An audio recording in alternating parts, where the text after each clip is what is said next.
All right, so thank you for tuning back in. If you guys haven't subscribed, please subscribe to this channel. It'll just help you stay up to date with all of the videos that I put out. I've been trying to release one every single Thursday. We'll see if at some point I can put them out a little more often, but as of right now, it's gonna be once a week on Thursdays, so thanks for watching. But today I wanna talk about one of the main pieces or entities within the art world that might seem a little confusing or unknown if you aren't that familiar with the art world. Maybe you know absolutely nothing about the art world. Even if you know a lot about the art world, maybe you'll still find this interesting or informative. But yeah, if you at any point have a question that I don't cover, please just leave a comment below and I will try to respond. This is a dialogue, not just me preaching or talking to you guys, so I would love to hear if there's something that you're uncertain or unclear about, so let me know. But today I want to talk about art fairs. And so art fairs sound kind of like this nebulous, unique thing to the art world, but the funny thing is, like, art fairs in the form of a fair, or in another word, a market, have really been around for ever. I mean, all the way back to the times of the Romans or the Aztecs. It was super common that you have seasons or times of year where a bunch of vendors come into town and set up booths, and it's essentially a gathering where everyone comes together and just buys stuff. It's all that an art fair really is, and that's all that a market really is. It's not exclusive to just the art world. Every single industry, I'm sure, or if not most industries, that involve, you know, selling some type of good usually do have a fair. A retail store, for example, they'll attend various fairs all over.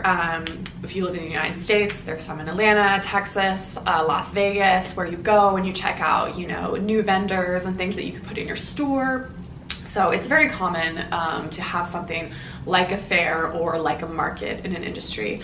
And in the art world, it's no different, even though I will say that art fair is a little more glamorous and a little more exciting. Celebrities and things like that will go to them.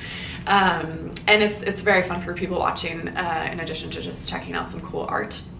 But yeah, that's basically what an art fair is. And so let's jump into what it looks like exactly for the art world. I gave some examples of what it looks like for other industries, but like, what does an art fair look like in the art world? So an art fair is basically, they happen every couple of months, and it's a business just like anything else. There's Art Basel, there's Frieze, there's TFAF. There are all of these different fairs, which are essentially businesses, and they choose a location. If they're a smaller art fair, they'll probably be just one location, like Chicago Art Fair, Seattle Art Fair. But then there's some art fairs now that are popping up in multiple locations. So Untitled, for example, has Untitled San Francisco and Untitled, I believe, in LA or Seattle. I'm not sure, I'll have to check on that. But even up to the biggest art fairs like Art Basel, they have Art Basel Hong Kong, Art Basel Miami, Art Basel in Basel. And yeah, it kind of runs the gamut, but basically they'll pick a location, so a certain city, usually an exciting metro city like a Mexico City or an LA or New York, places that people want to travel to that are exciting and kind of glamorous in themselves. And then they have an application process where galleries from all over the world can apply. And I'm not gonna lie, I've never actually seen one of these applications, but I do know that you have to explain who you're gonna bring, you know, what artist, what merchandise. You have to disclose all of that, and essentially kind of like a college application, write up why they matter, why they're important, basically justify the validity of your program. And that's why I suggested in a couple videos back when I was talking about art galleries and how do you figure out if an art gallery is good or not. Art fairs are a great way to figure that out, essentially, because they do have this really long, strenuous process where you have to go through, you have to apply, and you also have to pay a pretty hefty application fee. So depending on the art fair, some of the booths can cost, and it differs based on where you are in the art fair. So if you're in like a focus section or in a more of an emerging artist section, then they might be a little less expensive. If you're like right in the front with a massive booth that's like 4 times bigger than everyone else's, you might be paying, you know, $100,000 to $250,000. So why in the world do galleries do this? You might be asking. Well, like any other industry, it's where they do a majority of their selling. Not quite a majority, but according to the latest art market report from last year, I think it was about 40% of sales for a gallery happen at art fairs. So they are really important. It's when galleries can meet new clients, meet people that might not necessarily, you know, live in a major city or live in Hong Kong or live in Basel, and or they might live in Mexico City but really never make it to New York. And so when an art fair comes to their city, then they're able to really see those artworks in person, interact with the new gallery. I know myself, I have met and explored so many new galleries through art fairs. It's one of my absolute favorite ways to find new artists, new galleries to go visit that I never really would have before. It's funny, like, I feel like I've actually even discovered a ton of New York galleries that I didn't even know were in my backyard when I'm at an art fair in LA or in Mexico City. So it's just a great time to check out artists and art fairs, or check out artists and art galleries that I might not have known as much about before. So that's what an art fair looks like. And then the more fun question is, what's it like to go to an art fair? So it's really fun, to be honest. It's super fun. It's kind of the biggest piece that I think people underplay, especially now in the art world. They're talking about, you know, online art fairs and things like that, and that's great, and I love browsing through that stuff as well, but you totally miss the fun social aspect, which is frankly the best part of an art fair. It's kind of like a huge reunion every time you go to one, because you see the same people, and it's a great opportunity to travel to all of these amazing cities and just have a good time with people that work in the industry, the same industry as you, and meet new people that work in your industry as well. And so it's really, really fun, I will say. Obviously, like with any art fair, there's a huge spectrum of fun that falls along with that. Like Art Basel is fun for probably people that aren't even in the art world more so, just because it's now become this huge cultural thing where celebrities and everyone go down there and throw these huge parties. But in general, they're quite fun. Galleries will throw collector dinners, and there's usually a lot of events like surrounding the actual fair. Even some cities now will throw, like for example, Mexico City Art Week is during the same time as Zonamaco, which is great. So you have all of these events that are really happening throughout the entire week of the art fair. Galleries are having amazing exhibitions, and it's just a really cool way to like plug into the culture of a city. So if an art fair is going on in a city at any given time, it's gonna be a good time. So it's really fun to go. And unlike galleries, art fairs are not free. You do have to pay because it is a business, and you know, they're bringing everyone together. Sometimes, so how do I describe this? Galleries will gift tickets to their collectors, obviously. They'll gift tickets, the fair will give tickets sometimes to people that work in the industry, news outlets, like in Artsy, and people like that will usually receive tickets because obviously they want them to cover the fair or anyone that they're doing partnerships with. And so usually the VIP tier is not able, you can't even purchase those for most fairs. Some fairs like Freeze LA you're able to, gosh, those can be like thousands of dollars and include, you know, personal tours and studio visits and things like that. But for the most part, you can't actually purchase VIP tickets. You have to be sort of gifted them by someone within the industry. But from there, then there's usually like the, it's sort of a tiered system based on when you want to go enter the fair, because you have to remember people are there to buy things. And so if you're the first one in and you're purchasing things, then, you know, you want to get ahead of the opportunity before others that might come in and want to buy the same thing as you. So it's actually a really nice system.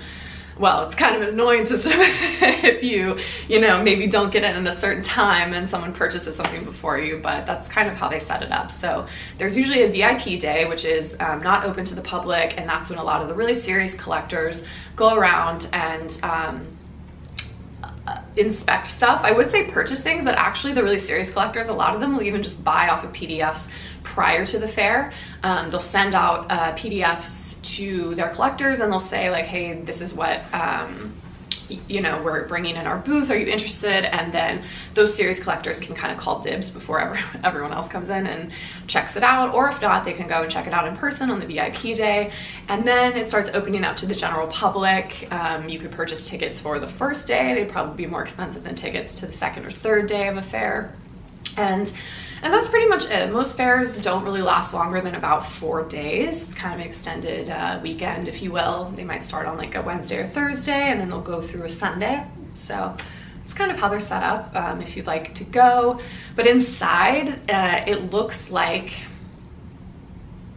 kind of a giant market. I don't know. I feel like that downplays it, but there's booths, and depending on the type of fair, like TFAF is a very fancy, there's always champagne, but at most fairs, but there's champagne, there's caviar, you know, it's like the old Park Armory building.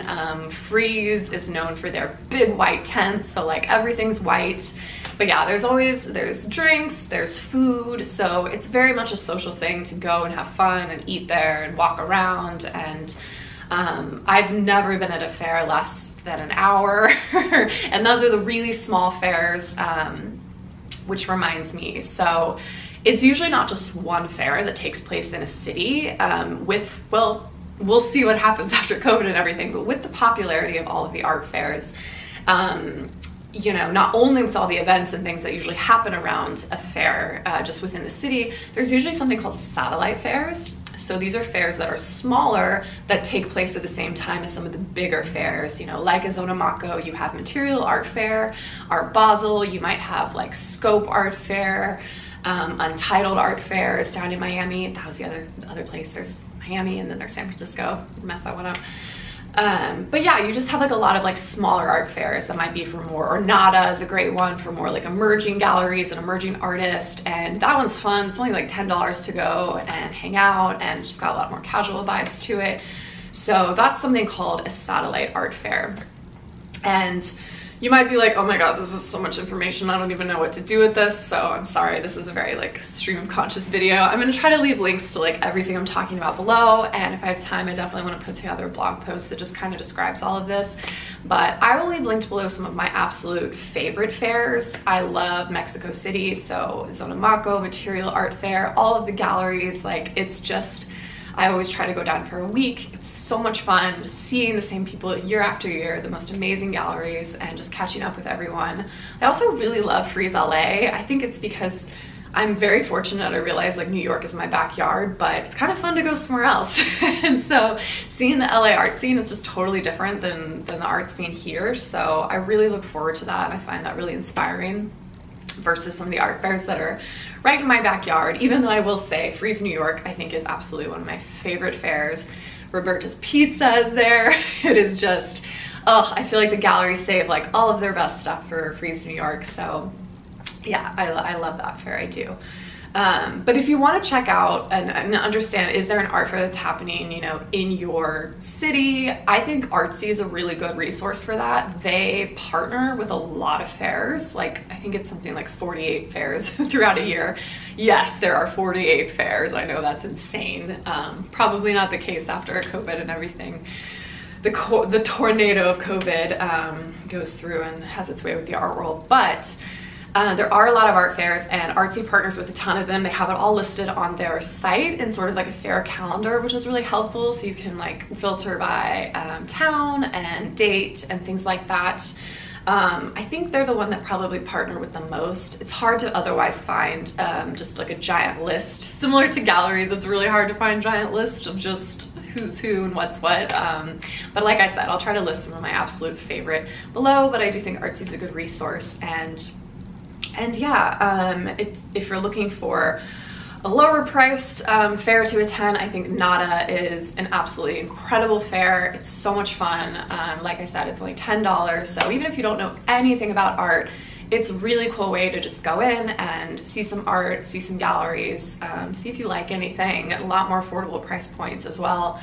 And if you want to have a really bougie time, like see some celebrities, and then you could check out something like a Freeze Art Fair. It's going to be more like $60 to $100 to go visit that, unless you're lucky enough to know a gallery or people in the art world that have a ticket.